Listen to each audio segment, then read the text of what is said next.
Hi, Coach Scott here. Today I'm going to give you 3 SEO tips for voice search optimization. Now, these tips come from Niel Patel, so pay attention. So one of the big trends that's coming next is voice search. So instead of typing your words into the Google search bar, you'll be speaking it. So the question is, have you taken steps to optimize your website to become voice search friendly? Otherwise, you're going to be left behind by your competition. Here are 3 tips you can use to do just that. So tip number 1, make sure your site is compatible with HTTPS framework. If a website is HTTPS, from what Niel Patel found, it's much more likely to generate traffic from a voice search.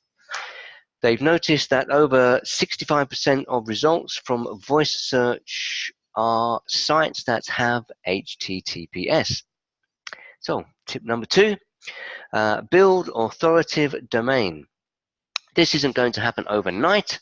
You're not going to be the next Forbes or Huntington Post, but you can still be authority within your niche.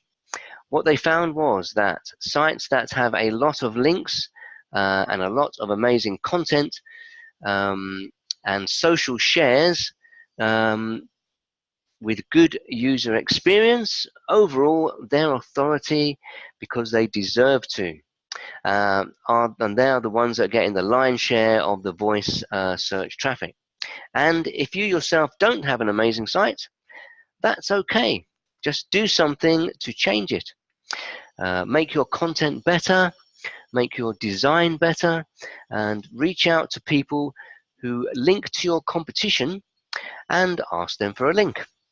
Go above and beyond with your marketing to be the leader. If you're not one to be the leader, you're not going to get the traffic from voice search. Okay, tip number 3. This tip comes from actually Niel's friend, Brian Dean. If you want to do well in voice search, you need to make sure your website loads fast. It needs to be precisely 4.6 seconds or faster. That's more than 50% faster than the average web page. So if your website looks fast, you're more likely to get the traffic from voice search. If it loads slow, you're not going to get that traffic. Do you know how fast your website loads? If you don't, go to Google Page Speed. Put in your website and find out. Find out how fast your site is when it's loading. Okay, finally, you need to have short answers within your content. Here's what I mean by this. If you want to go after voice search similar to normal SEO pages with over 2,200 words, these perform much better than pages with, say, 500 words or 600 words. The more content you have, the more Google can index you for different terms and more traffic you can potentially get. Within that content, you want to have some quick answers. For example, if I'm writing an article that breaks down SEO and a whole beginner's guide to it, maybe I'll have a heading like, what is SEO? Then I can have a 1 or 2 sentence answer to what SEO is.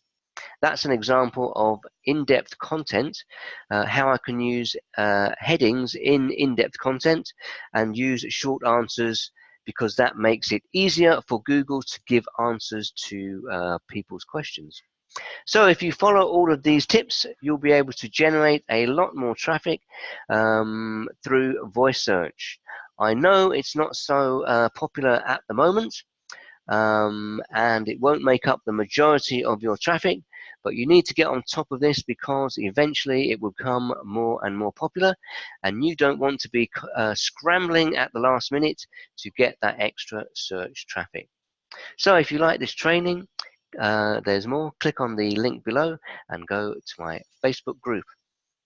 Bye-bye.